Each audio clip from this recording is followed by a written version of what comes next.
Ladies and gentlemen, we are talking to Coco Jones. She are in the building. Stop behind you. Hey, y'all. Now, I'm a little butthurt because I came in looking like radio, and sis is out here making her rounds. Okay, she's got the dress. And you just left the studio, right? Yes, I literally ran from the studio to go get changed, do a little 1-2, and then I came here. Look, she working. She did the 1, 2, and the 3. Okay. Coco Jones, where the hell did you come from? Oh my gosh. Well, a lot of people know me from Disney and they know me from Let It Shine, but really I'm from Tennessee and I've been singing since before I could talk. So country girl. My whole life is singing. Lebanon, Tennessee. Yeah. Never knew there was a Lebanon, Tennessee. Most people don't. And that's okay. She said, I'm going to sing every chance I get. How'd you end up in LA and Disney and all those cool things? You know, I was doing talent competitions when I was younger and I just wanted more. I actually gave like this ghetto little CD that my mama made on her Windows PC. I gave it to this casting lady at this huge casting call with like 5,000 kids. A year later, she asked me to be on Disney's talent competition. From there, I was auditioning for shows, not getting them because I was not good. Then I got a couple, and then from there, I got a movie. And that's when it was like, okay, wow, my world is really different now. Yeah, good thing you didn't get finessed, because they be out here finessing. You know, you go to them small town, they be like, yeah, you want to be on Disney? Like, it's $10,000. $2,000. They try to be a star. Literally. But my mom is unfinessable. She's an entrepreneur. She comes from an entrepreneur family, so she was like, these numbers aren't adding up. I heard that. Shout out to mama. I know. I think it's so dope how you really just took some accountability. What you said was you went on some auditions, you tried for some things, and you didn't get them because you weren't good. Most people will not admit that. Oh no, I definitely look back and I'm like, ouch, that was rough. Like rooting for her, thank God. But you know, everything is trial and error, and I feel like because I was so green, I didn't know what worked. I knew what didn't. So I just had to, evolve and adapt. But with singing, I could always rope somebody in. Okay. I looked online, did a little research, and it says that you are an actress, singer, rapper, and dancer. What bio is this? I've been trying to work with people because I'm like, we need to. You rap too? No, babes, listen. Okay, so what is it, babe? When I was younger, I used to rap, yes. But now the girls really be rapping, so I don't even want to put that. Yeah. I don't even want to. You don't want somebody to do an interview like, yeah, kick a freestyle real quick. Right. But also too, they're like, I really respect the girls out here who are coming with them sickening bars. So I'm like, that's not me. These girls rapping better than these dudes now. I mean, look, us females, we got to work harder just to get the same respect, which is not cute, but we do it and we do it gracefully. You definitely said that. So Strength of a Woman Festival is coming up in Atlanta, May 6th through the 8th. Now it's headlining Mary J. Blige, obviously, and featuring some amazingly talented women, since you brought them up. You have legendary artists like Shaka Khan, you have Escape, you even have newer talent like Queen Naija, Amaretta the Great, who is in fact from Atlanta. So Coco, I think it's safe to say that it really is the year of the woman. Like women have music in a chokehold. I'm not arguing with nobody. Do you feel like this is your time to come in, and how or where do you think you can actually leave your mark? People that can watch my journey, they can put into perspective that things really do take time, and hopefully they can stay motivated to continue on their paths of achieving whatever it is that they dream about and that keeps them up, the things that they can't imagine not doing. Because people don't know, like, I started young, but like I've been doing this, and I had a long time where everything was moving slow, and I watched like a peak and then I watched a fall, but now I feel like I'm back at a peak. And so I want to tell people, like, just because you're in a valley doesn't mean you're done. It doesn't mean your window's closed. It just means there's going to be a different route than what you thought, but just keep walking in that route, Now, is the internet correct when it says you're 24? Yeah, they're correct. Child, that was wisdom from a 24-year-old, okay? I'm trying to, hey, she here dropping gems. You're gonna have to run that back. You feel me?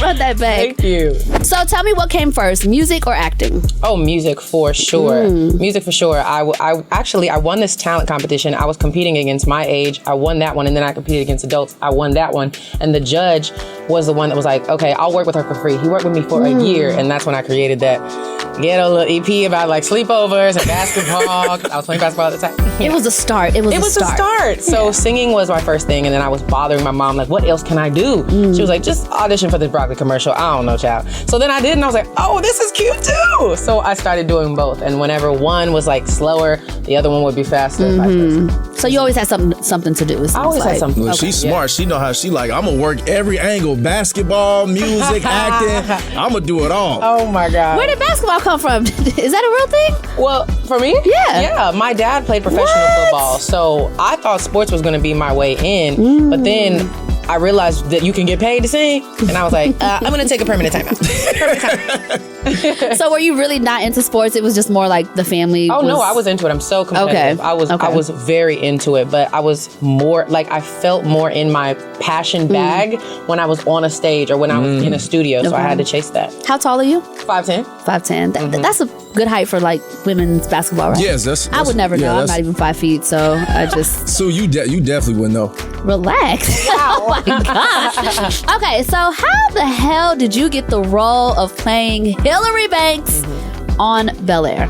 Man, I mean, it's still such a blessing. I literally, whenever I see the advertisement, I'm like, thank you, God. Thank you, God. Thank you, God. I can't believe that's me. Because I actually didn't want to audition for Hillary. It came across my email like auditions do, and my team was like, yeah, we think you should email for this. And, you know, I didn't want to. I had like this impression that I didn't fit the role. I felt like if they were doing a reimagination, if they were doing a recreation, they wanted Hillary to look exactly like she did before. And I was like, my hair doesn't do that. I don't look like that. I'm not that shade. I don't even want to do this. So I told my acting manager, I was like, can I audition for Ashley? He was like, girl, Ashley's 12. If you don't audition for Hillary, I was like, okay. So I did. And I honestly, was very strategic about it. So then I had a conversation with Morgan Cooper, our director and creator. And he basically was saying he had researched me. He knows what I can do, what I bring to the table. He was like, just do that. That's what I'm looking for. So then I got to really play Hillary with no restraints and no limiting beliefs about myself or what they were looking for. I just got to like do me, and a couple days later I found out I got it. I love it. Man, that's so dope. And I also seen in an interview where you were talking about like how you know, when you got the role and everything, and you know, really how it made you feel, because you was like, I might not get this, so I don't want to audition, but then you did it anyway. But that just tells you, you know, things, you know, life works in mysterious ways, because it's so many things that, you know, you probably didn't want to do, and you did it, and you got it, and you said, look, man, my whole life is changing all over again. And I like how you talked about the slow times in your career, because a lot of artists, they don't talk about that. You know, everybody just talks about like, yeah, I went through the struggle, but you know, I made it out. But people never talk about the slow times, because you came from Disney, and you know, I seen an interview you was talking about like you thought your life was just gonna blow up and just keep increasing and stuff like that. So I really thought that was dope too. So with this newfound fame, you know, with the new show, like how do you feel now? Do you feel different? Honestly, you know, I had this one interview, and the lady who interviewed me said it best. She said, like, we're so happy you're having your Renaissance moment. And I was like, oh my, that's is real. Literally it. Like, it feels kind of like deja vu, because I remember when everything was so live and everyone was talking about what I was doing, and I was a kid, you know, I was like so young, I didn't know that would ever stop.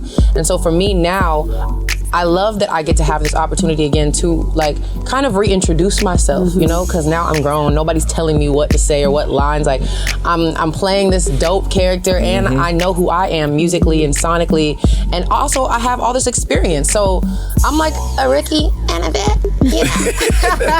You are the newer, greater version of yourself. And I think over time, it's totally okay for us to continue to find newer, greater versions of ourselves, no matter what that looks like. So kudos to you for being able to go through all of that. And I know that Disney stuff might have been a lot of pressure, because I think a lot of people always assume when you come from Disney, man, you just gonna go. Yeah. Life is just gonna be beautiful. It is no joke. It's a huge machine. But I look back at it and I'm so grateful for all of those opportunities, because I have a whole fan base that's been watching me since we was all like 10, you know?